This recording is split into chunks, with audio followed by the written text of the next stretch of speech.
just don't know. I don't know. I'm looking, yeah. Marc Clarke, that's classic. I love it.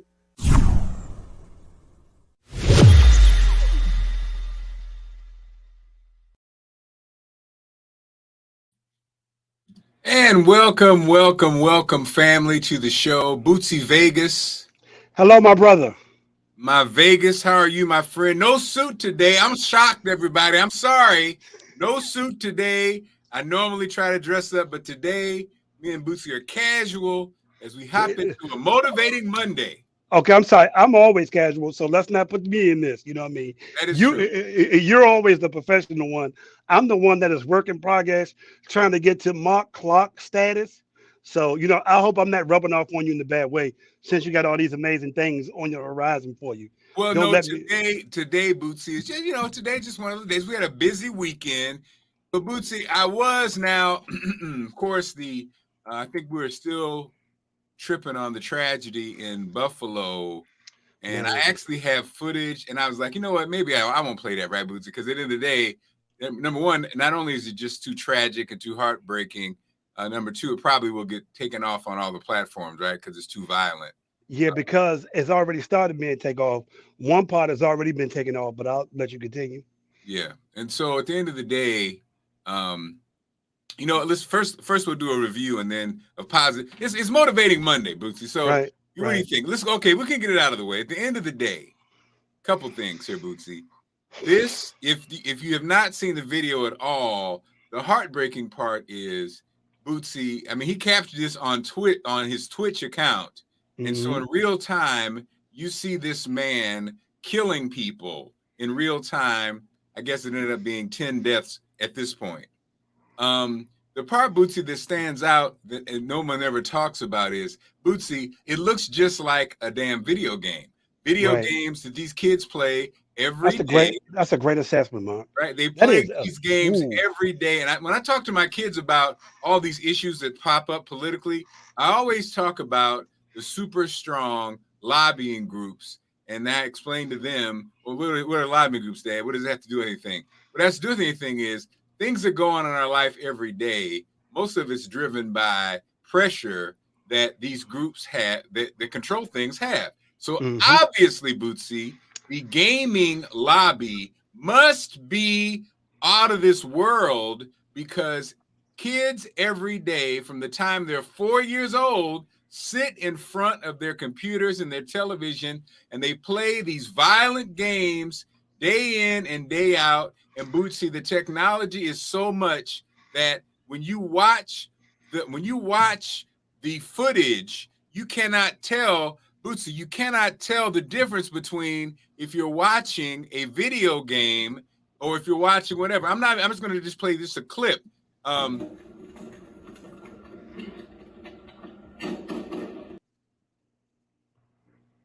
you can't tell the difference between that was a human being. That was a woman who was killed just like that. But Bootsy, you work with kids. You cannot tell the difference between that scene you just saw, which was real, between what these kids watch every day.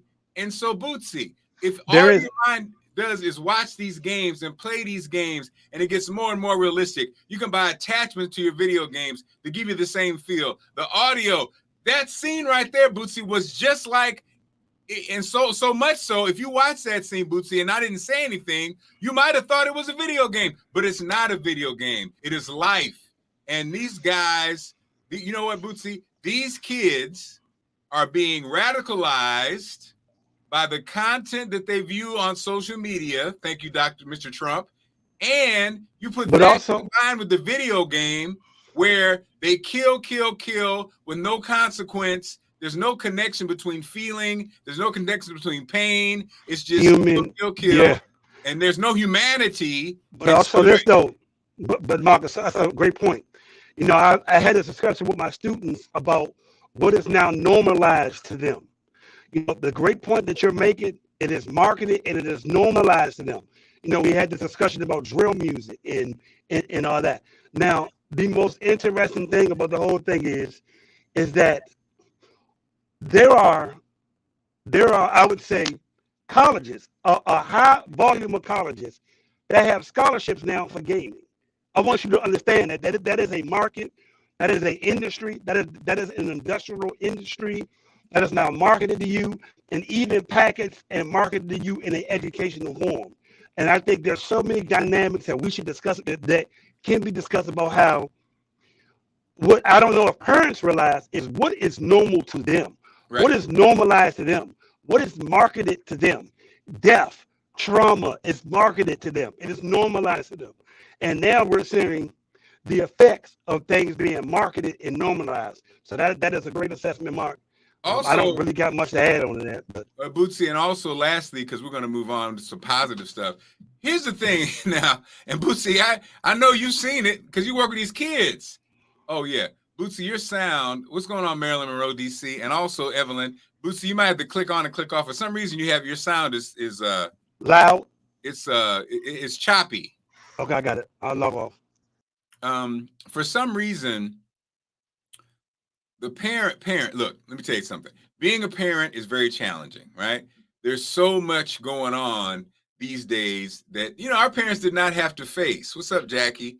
And what's the part that's kind of that's sticky is oftentimes as a parent, you'll buy your child these games.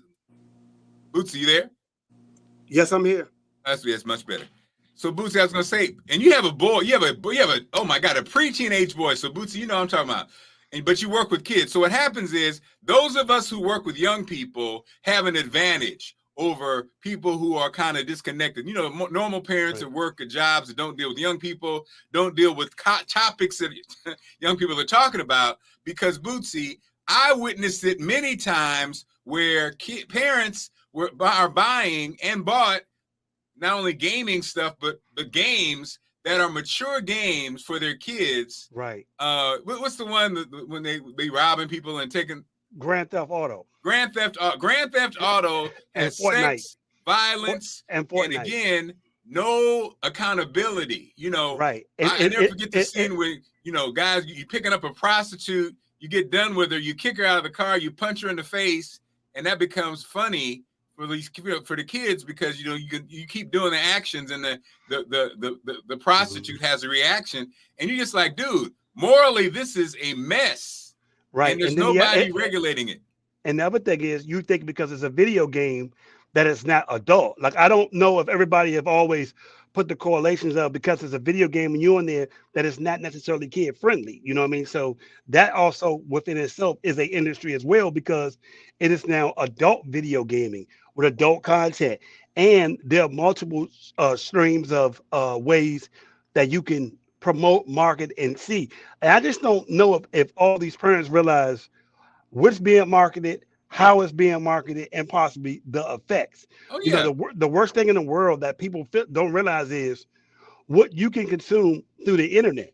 Like if people really knew what they got and saw, like people would be surprised that the number one way to consume porn, which I did not know till last, was Twitter.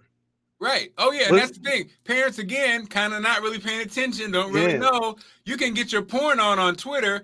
I remember as a kid, I used to get off on Sears catalogs in the bra and lingerie section. That's what I had that going on. Okay. So now imagine when you can see stuff that even your daddy ain't ever seen or your mom ain't ever seen. Every day they have how the phone accessible it is every day. Yeah, everything is so accessible. Everything is so, you know what I mean? Like it's not even a process in are you up on it? Are you censoring what they can see on your YouTube page? Are you censoring what they can see on their phone? Like all these things as a father of an 11-year-old, I recently had to learn because there are a lot, what people don't know as a father of an 11-year-old, I just realized last year, there are a lot of kid-friendly adult cartoons with cussing in it that look kid-friendly that they've done voiceovers on, and they're getting 3 or 4 million streams in a month. So you just got to be up on it. But I hope the powers that be know that at a rapid rate, all this stuff is changing how they consume it. You know what I mean? It's just so much. And then Like, sadly, we have to deal with the now. To be honest, as a parent, I think our approach. My approach is you have to talk to your kids. You have to engage with your kids. There's so much stuff that happens every day. You're not going to catch up. You're not going to keep up. And all those little devices they have to block this and block that, it ain't going to work. Okay, I'm sorry. You are no match. You're no match for what's going on and for a kid's mind as far as how quickly they adapt to whatever the changes are.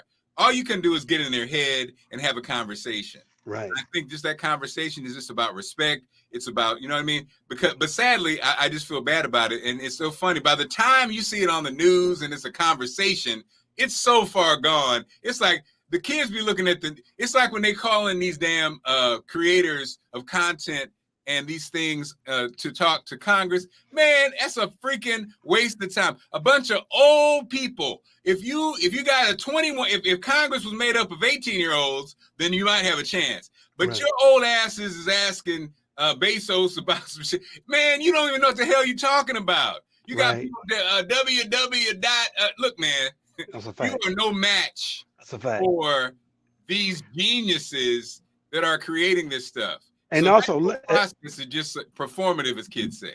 And last thing, Mark, because everything you're saying is correct, and I hope people are listening. But also, what you can buy and get your hands on through the internet.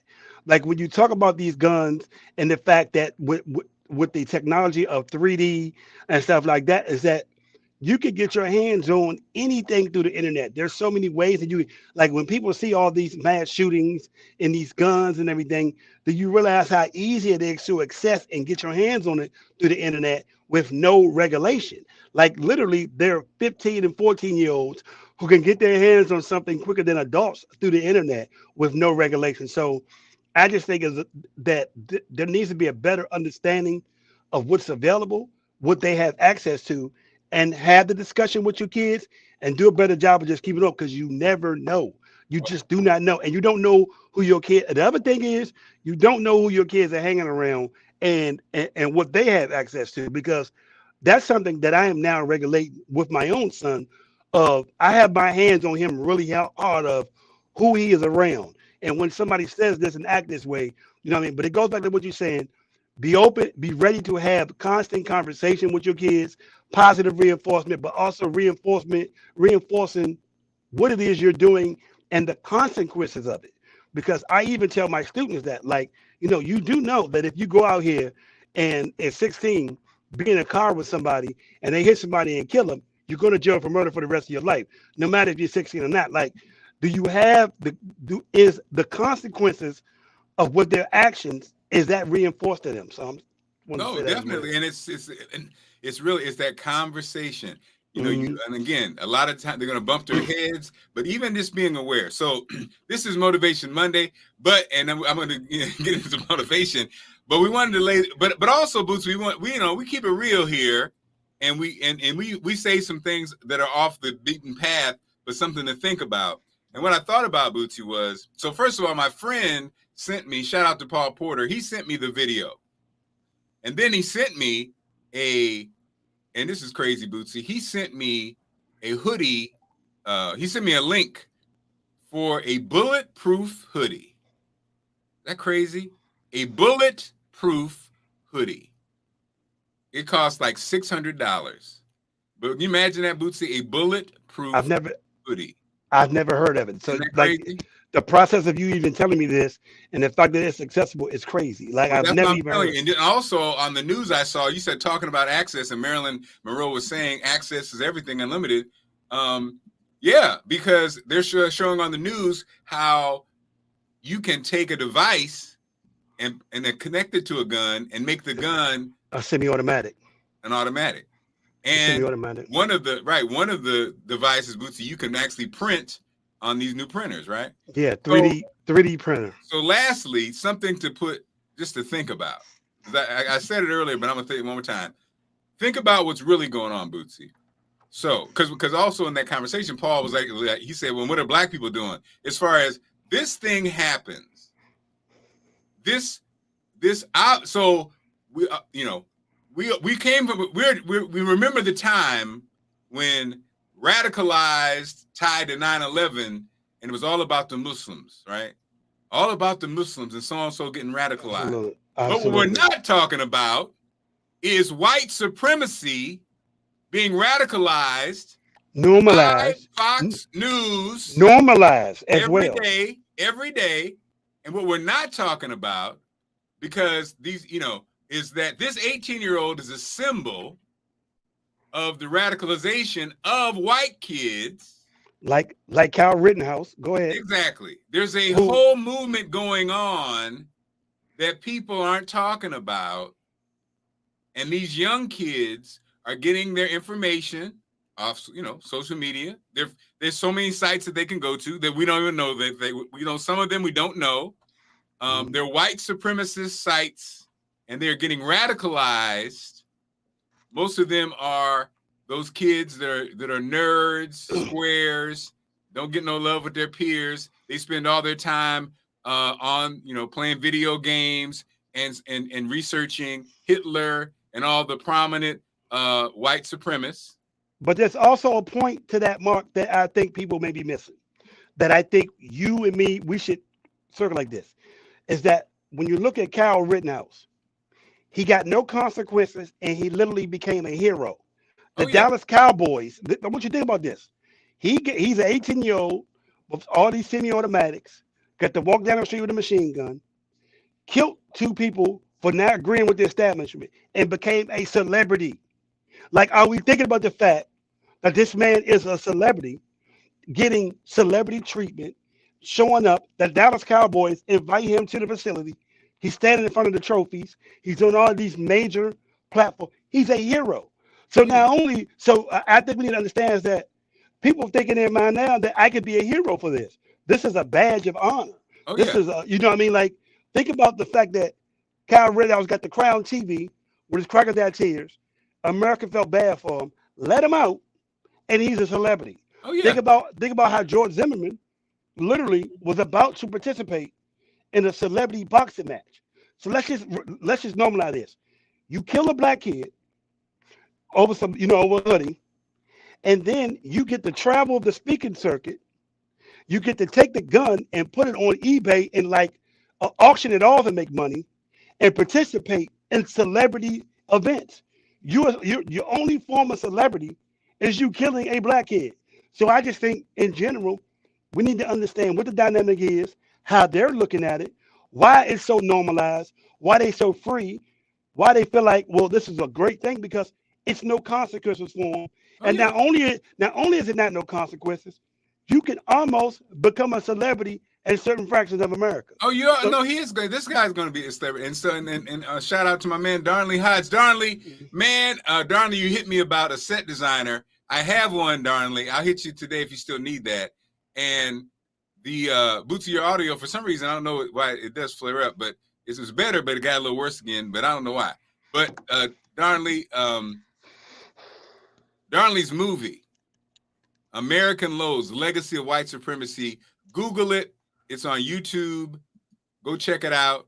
Darnley, how you doing, my brother? Good to see you. Google Darnley. And Darnley's talking about this. And, and also, lastly, Bootsy, well, the thing that I'm tripping on is my daughter. Sydney! I don't think she's home. But she's, hold on, that's so funny that you just called her name out like that. Like, okay. Her psychiatry class, she told me what it was. Not on YouTube, Amazon, that's what I'm talking about. Darnley, sorry about that. On Amazon, you can actually purchase it. Yes, sir. Yes, sir. Sorry, Darnley. You know me, I was looking at the little clips, me, cheap. I was asking my daughter who's in school. I said, what is it called? And I forgot the term. Darnley, you probably know it. One of y'all know the term. So we black people see this 18-year-old murder black people. This is a straight up murder of black folks. On his gun, it said nigger on the gun. It had 14, which is a white supremacist. It's a whole thing. He's a symbol. He's a byproduct of hate. white supremacy and hate. He's a byproduct of. But, Bootsy, are black folks rioting in the streets? Are we burning down anything? Are we tearing down anything? Are we mad as hell at work? Are we triggered? No. And it's interesting because I believe actually is a bystander effect. Sydney explained to me, it's a feeling, it's like when you've given up. It's like when you believe that it doesn't matter. And it does. I mean, I'm not gonna say it doesn't matter, but I forgot what the term was, but it's basically when you feel like your response or whatever you do is not going to change things. And so that obviously is where black folk, that is where we are, because you still got to go to work the next day. You still got to take care of them kids. You still got to function. You know, if I go outside and protest and leave my job, is that going to make a difference? If I, is it going to make a difference? No. So it's just crazy because that tells you if you're a black person in America and you don't think you're affected by America, that'll tell you everything you need to know. When this goes on and you kind of go, it's normalized. It's normalized. Yeah, it's every like day somebody's getting killed. It happens, right after this happened, there was a shooting in whatever. It is a shooting. It was two last night. It was two last night. It was two yesterday. And then you throw on top of the shootings in our neighborhood. So it's almost like fatigue. Is it like right? I mean, it's like fatigue. It's called like victim, whatever. But it's deep, right? Because we see this go on before our eyes, and there's a feeling of helplessness. And I don't even mean like helplessness, like, oh Lord, what is we gonna do? Not that kind of helplessness. The kind of, I've got to go off my life. This is what America is. That's why the asinine statements made by the vice president, okay? If somebody asks you, is America racist? Hell yes, it's racist. I don't give a damn if you're the vice president of the United States or whatever. You know what I mean? It's like, look, man, it's ridiculous to say it's not. It's based on it's a hierarchy. It's a white supremacy system that's in place. And we hope to change it. We hope to make it better. But to be in denial and say it's not, when we're standing on land that was taken from somebody else, is ridiculous. And then what's so crazy about it, though, to tell you how we are, and I've been guilty of it too, not necessarily because I ain't really in front of the camera, but I'm going to be and be guilty of it, is when somebody says, when the vice president says it's not, and everybody just goes, well, you say because you want to keep a job, you don't want to get caught up, you don't want to get embroiled. You know what I'm saying? Status quo. You know what I mean? Yeah, because what I think she did was she missed an opportunity. Yes. To have the uncomfortable conversation to get some stuff done from her office of vice president. Yes. It's, like, the great thing about that we do is we don't mind having the uncomfortable conversation, and to get stuff done, sometimes you do have to have an uncomfortable conversation because it has to be based on reality, and you can't really, because then when you don't, then you know. And so I never forget, I was working at it was funny because I had to reach out for a former employer for we call it a reference. Okay. And as you know, Bootsy, we keeps it real. Right? Yeah. Well, and darling, and also it's no coincidence that person would not have been elected. You know what I mean? Right. You're absolutely right. You have to be a certain type of person to play the game of politics in America. It's what it is. That's why it's called politics, though, right? You ain't gonna be that woke and be a successful politician. You'll be successful in your community, but you're not gonna be elected across a large swath of America if you're somebody who keeps it real, right?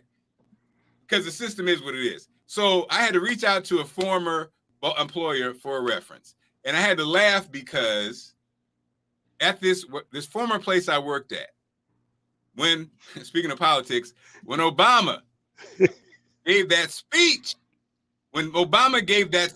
on race, and let's keep it real, love him or hate him, and some are like, oh, Obama didn't do anything. Well, what he did do was he was a brilliant black man in a position that never had a black man in it before, right?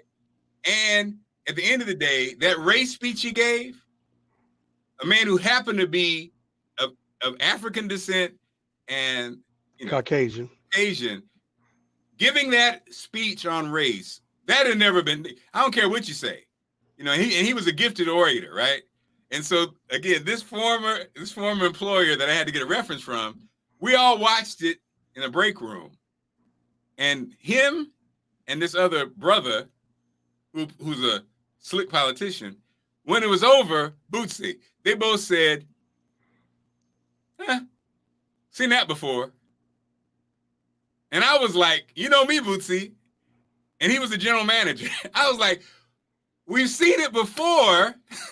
How can you say we've seen it before? We ain't seen a black president before. We never seen a black president who had a white mama and a black daddy before. What are y'all talking about? I was like, what are you talking? We've never seen that before. That speech right there will go down as one of the greatest speeches on race we've ever seen in this country, in any country.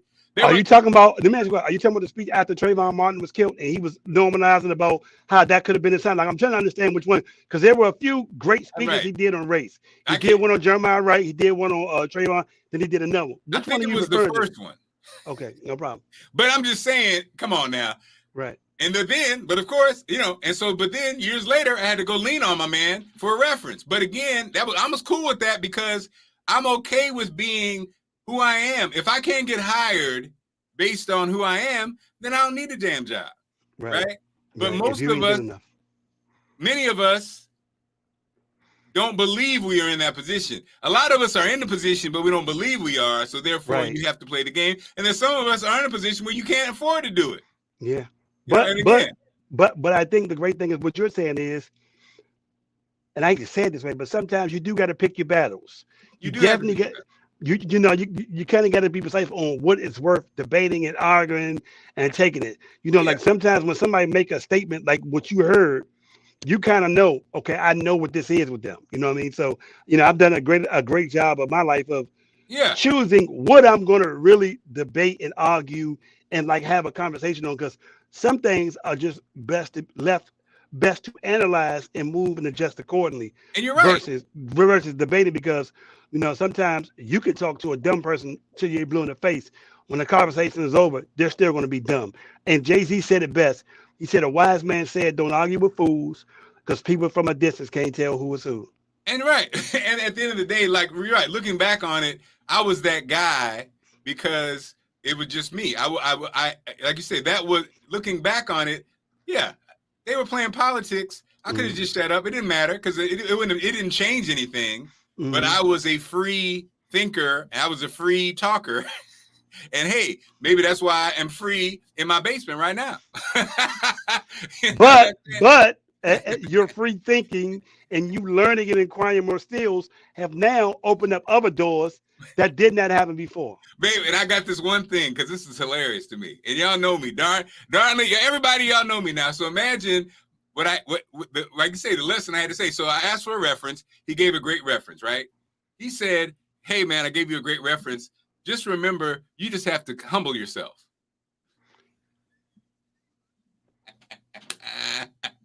I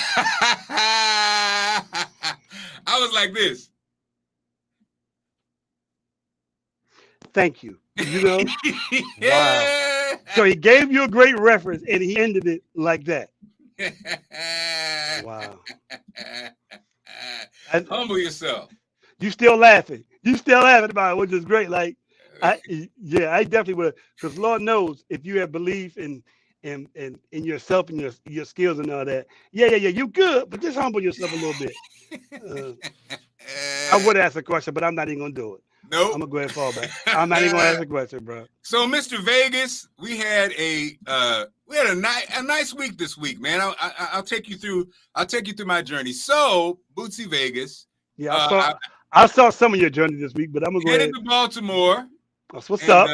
Sat on that. Looking real boss like right here. You looking real boss like right here. You know what though? Let me tell you something, Bootsy. God is always around, ain't he? If you're listening, I think we're in the space, Bootsy, because we're listening.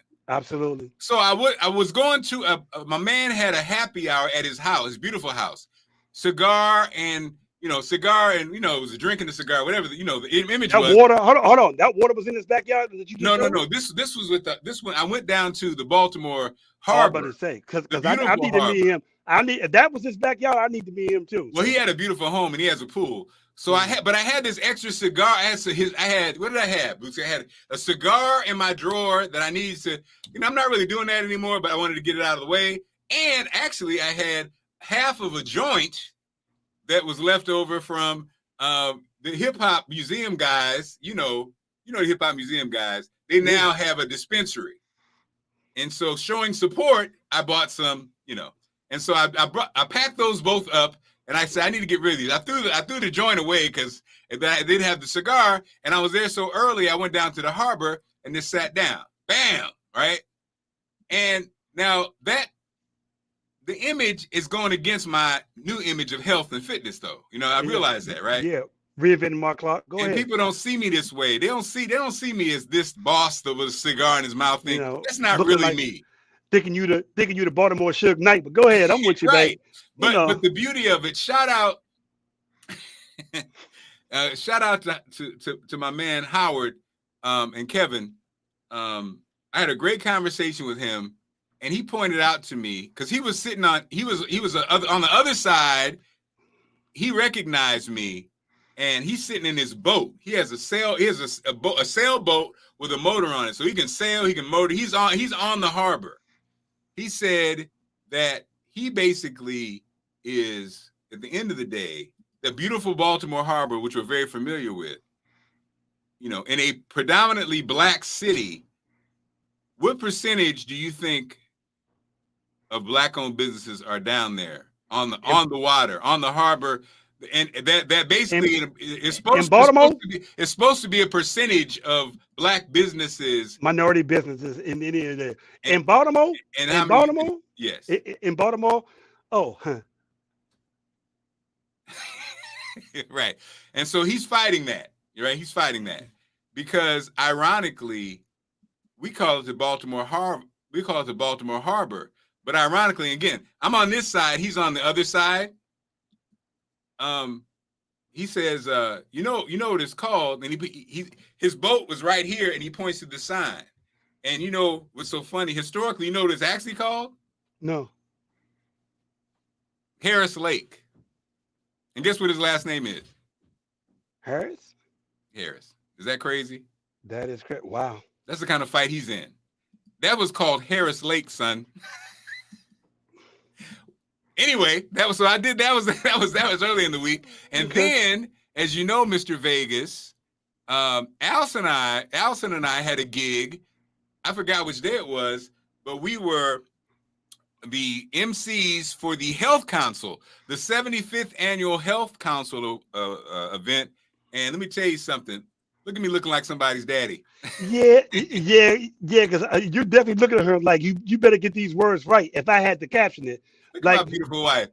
Don't mess this up. Look at my aunt. Look at my auntie.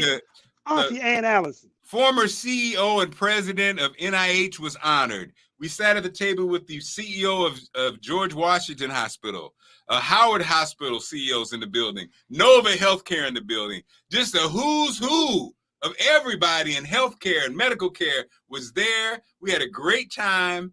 And I was stumbling and bumbling, but thank God I'm married to a wonderful person who could handle it. But it was a great, great. Hey, thank God somebody can read a teleprompter without looking at it twice in the family. You know what I mean? Exactly, because I was messing up names and stumbling through, but it was still a joy. Well, you better fix it soon, my brother. You better, you know what I mean? You better fix it soon.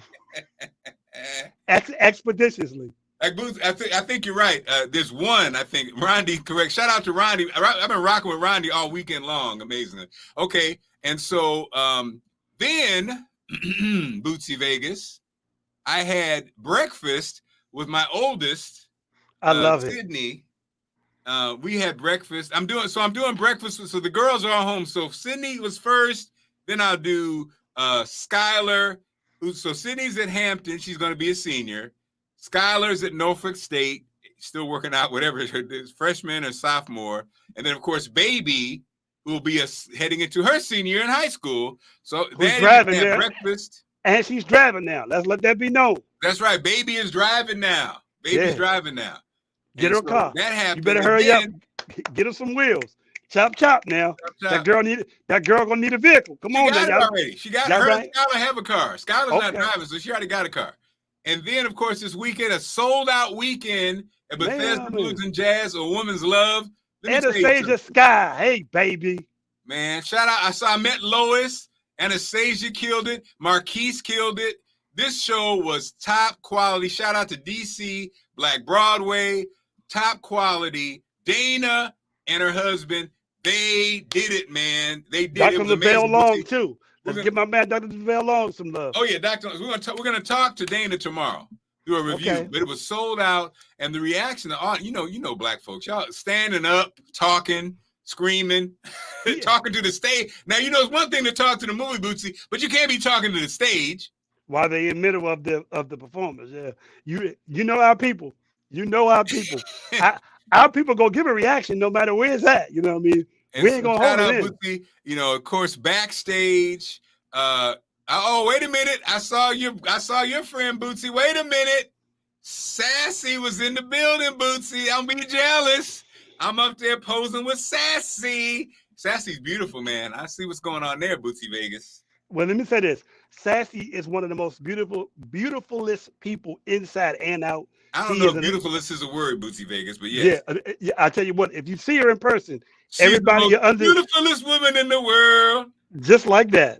No, she really is beautiful. She really is. And she's just funny. She's funny, God. She's talented, and she was great. Hold on. For everybody who don't believe me in this, she does these impressions and voiceovers. What? Yeah. Oh, my God. Like she we're going to have Sassy on it. Yeah. So Sassy not only is one of the most dynamic singers that I've ever been around, just in general. What? She got, like she's a singer, had a record deal, everything. I've known her forever. But she can do these impressions. So she has this English and Jamaican accent that she can talk the whole day in. And now we need to get on the show. What we doing? Yeah, absolutely. Well, she has a very high-ranking job at Howard University Department of Admissions. So what? She's like assistant director. She's a very high-ranking, and I have to say this: me and her are homies. We've been homies forever. We always have these amazing conversations. From time to time, we'll just hang out and have dinner or lunch and catch up. You know what I mean? You know, me and Sassy are really cool with my homie. Bootsy, I'll say one thing, but Bootsy Vegas knows everybody. And why are all the women that Bootsy knows? They're all beautiful and they all got great jobs. Very interesting, Bootsy Vegas. I'm watching you, brother. Yeah. Pay attention. Also, I needed to shout out to Cornita. Cornita, make sure everything was taken care of. Shout out to the beautiful Cornita. You can see she was there. Great production. This play, man, it needs to go on the road. Look at God. We'll talk to Dana tomorrow. I'll save that for tomorrow. But also, congratulations to what Dr. Lavelle Long is doing with DC Black Broadway. Come on now. Like, I think people are not realizing that he is creating and formulating and sustaining an industry in DC that has always been needed. He is now in the forefront of it. And this is not his first successful production. This is almost maybe his fifth or sixth. And it's going to show you that you never know what life can take you. You never know.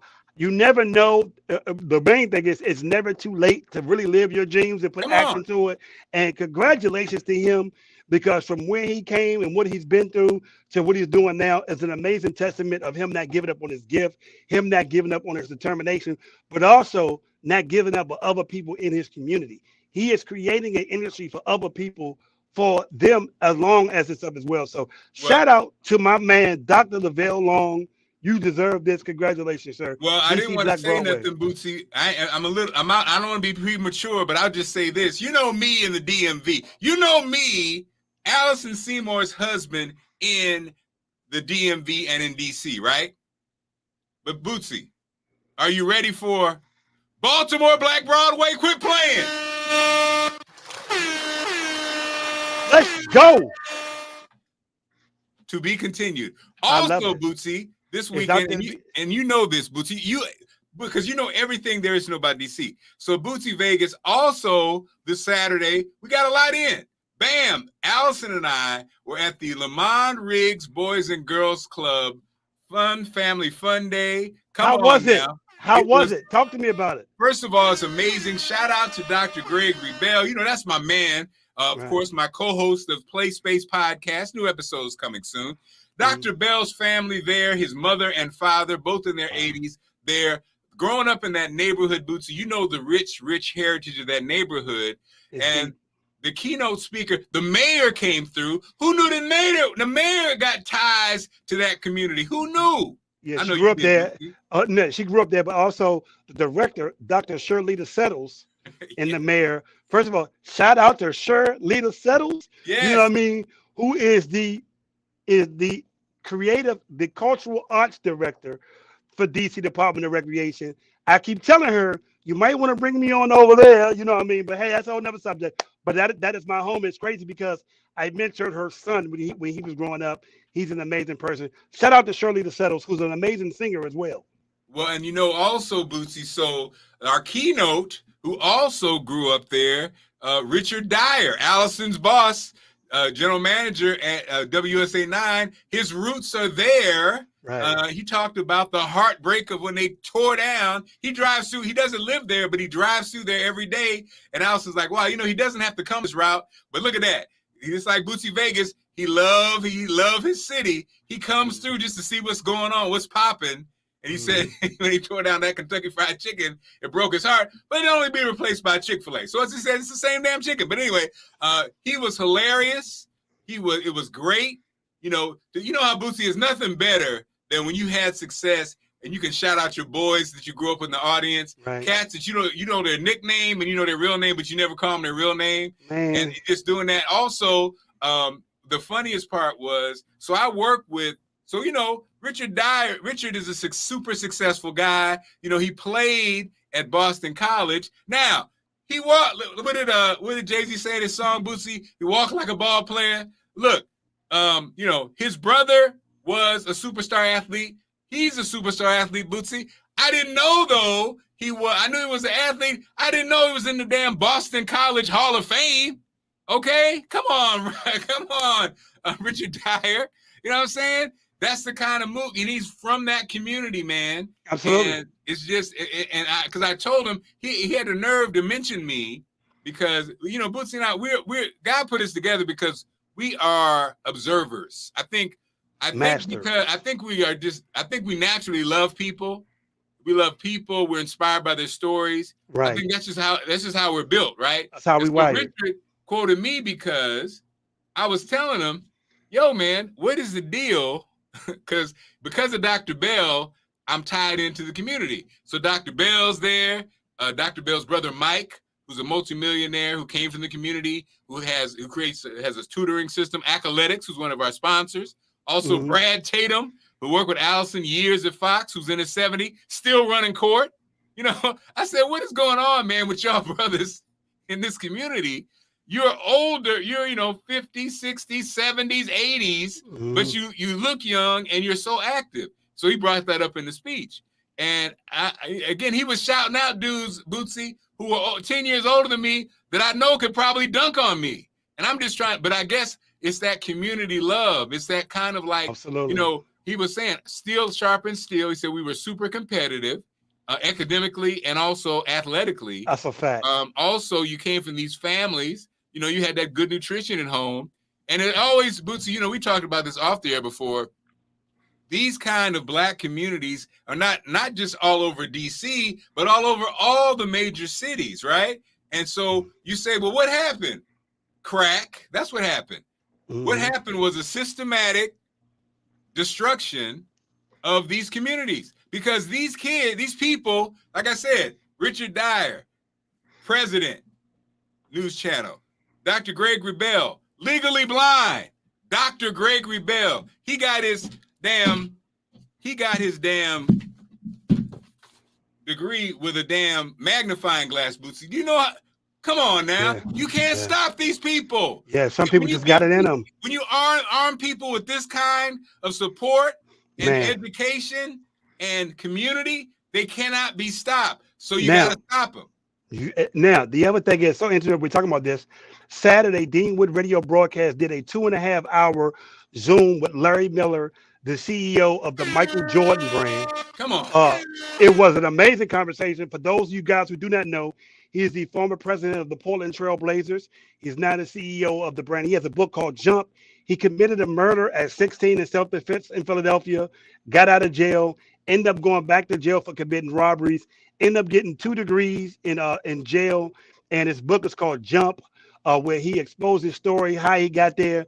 He spent 2.5 hours speaking to my students about his journey, how he got there, sense of community. He even offered 2 of my students internships their sophomore years in college. And he will be coming to meet us this summer at our facility.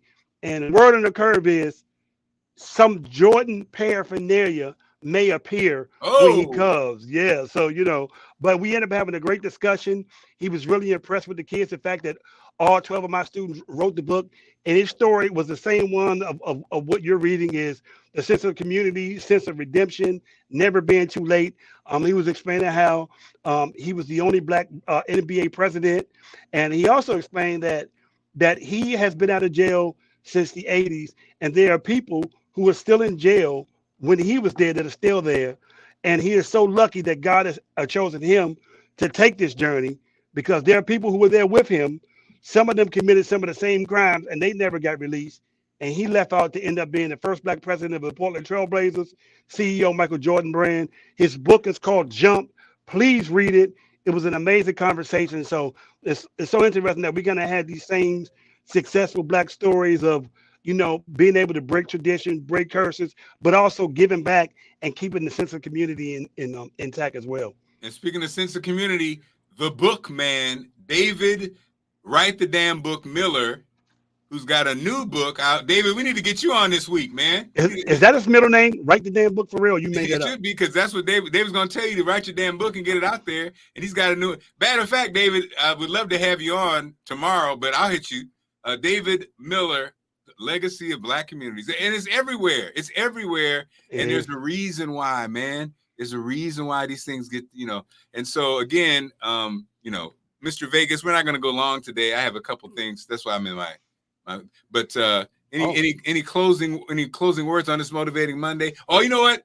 I wanted to play a little motivation. Maybe we'll play it going out. We'll do a little motivation going out. But first, let's hear from you. What do you have for us as we wrap things up? Congratulations. I just want to thank DC Office and Cable.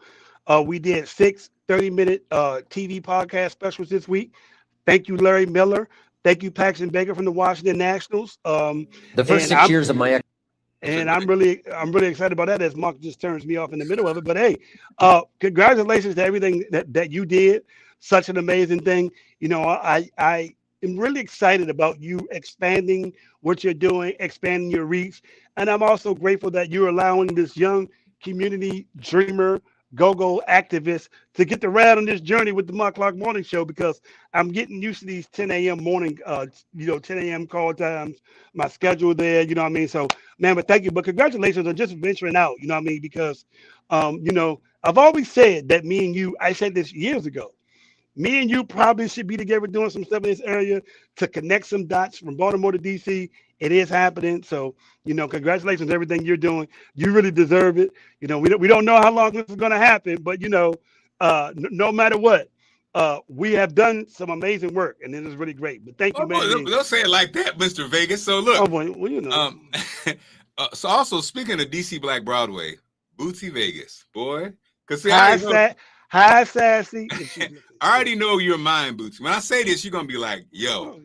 Matter of fact, I know you're gonna want to be on the music, but So DC Black Broadway in August. Mm-hmm. Dr. Lavelle. Now, DC Black Broadway, they sold out MGM National Harbor with a go-go version of The Wiz called The Giz, right? Which was incredible. Right? Sold out to National Harbor. Now, with a residency at Bethesda Blues and Jazz, we announced last night on stage, Bootsy. Let me get myself together for this one. You ready? Mm-hmm. Grease with a side of mambo sauce. I already know Bootsy Vegas is mine. Hey man, I love that idea, man. So then you better wake up. Come on now. I've got chills. It's the drum pickup for me that you just did, though. It's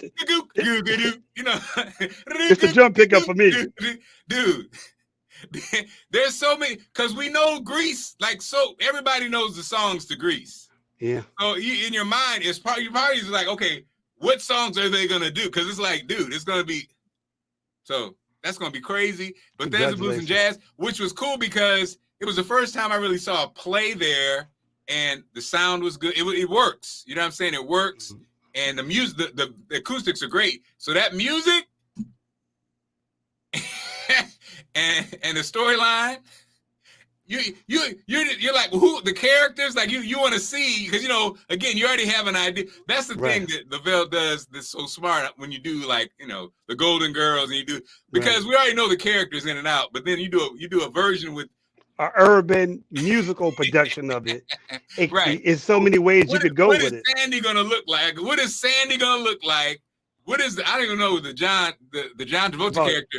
Yeah. Whatever his name is, what he gonna look like? Is he gonna have locks? He gonna have what's he gonna? Was he thin? Is he big? I don't know. Great man. You know what's so funny? Obviously, G would be perfect. Like, right? That obviously that would. In my mind, if you're doing a go-go version of Grease, Big G to me is like duh. But you know, I know that might be a little, you know, who knows? Who else, Boots? Anybody in the DC? We're just playing a game. Anybody in mind just comes to mind when you think of that? Me. I'm sorry. Bootsy Vegas. You'd be hilarious. It'd be great. Are you open to that? I'm open to. First of all, I'm open to everything. You know what I mean? Like, you know what I mean? Now, it definitely all depends on what part of the summer it is, because Bootsy Vegas has a plan in place that he is going to do at least 2 to 3 weeks with Earth, Wind & Fire, Carlos Santana this summer. Bootsy Vegas is, let me just say that right now. I'm doing that. Like, it's just about, I just got to see when my broadcast journalism summer program ends and where them dates coincide. So, but Bootsy Vegas going on the road this year. Yeah. Come on, Bootsy Vegas. Bootsy Vegas is getting a bag this year. Okay. Yeah. Bootsy Vegas is getting the bag. And who knows? Some radio opportunities up in Upper Northwest may open up as well. You know what I mean? Wait a minute. You know, but who knows? You know what I mean? You know what I mean? Now you know. Well, we don't know, but you know, who knows? You know what I mean? Some people may see fit to open up some stuff up Wisconsin Avenue for your boy. All right. It's a motivating Monday. We'll wrap up. One of my favorite, Jim Rome. I like Jim Rome. His voice cracks me up. He's always like, He's interesting. He's interesting. I call him the Howard Stern of sports talk television. But not that Jim Rome. Not that one. This is the motivator Jim Rome. See, this is the different one. Okay. Yeah, he's not controversial. He's more to that. So we'll wrap up with him, and we'll see you tomorrow again. Dana's going to join us to talk about her play, what she's learned after having 2 sold-out performances for a play she wrote like 12 years ago. Crazy, right? Look at God. Come on now. Sometimes it's on his time. Right. Sometimes why is it da-da-da-da? Yeah. Well, because he wanted it to be right. Hey, and the greatest phrase I've ever heard is a delay is not a denial. Come on now. And with that, we'll see y'all tomorrow. The first 6 years of my economic life, I wound up broke. Second 6 years, I wound up rich. Someone says, don't you have to do the second 6 years like you did the first 6 years? And jot this down. No, you don't have to live the second 6 years like the first 6. You can use all the information and all the advice and repairing all of your mistakes and adopting a new and refined philosophy so that the next 6 years can be totally different than the last 6. No other life form can do this. See, if you were a tree, you'd be stuck. As a tree, if you used up all the nourishment that was around you and you couldn't change location, see, you would die. But that's not true. Human beings can change location, go north, south, east, west, live here for a while, live somewhere else for a while. So that's a note to make. You can greatly alter the course of your life. Now here's the next note to make. 5 years from now, you will arrive. The question is where? If you keep up your present disciplines and keep up the present pace that you're on, where will you be in 5 years? Boy, it's easy to say, hey, I haven't really thought about that. So now make this note. In 5 years, here's the probability. You will either arrive at a well-designed destination or an undesigned destination. And I promise you, 5 years from now, you really don't want to arrive at an undesigned destination. Because you may very well wind up wearing what you don't want to wear, driving what you don't want to drive, living where you don't want to live, maybe doing what you don't want to do. Simply because you didn't design a better destination.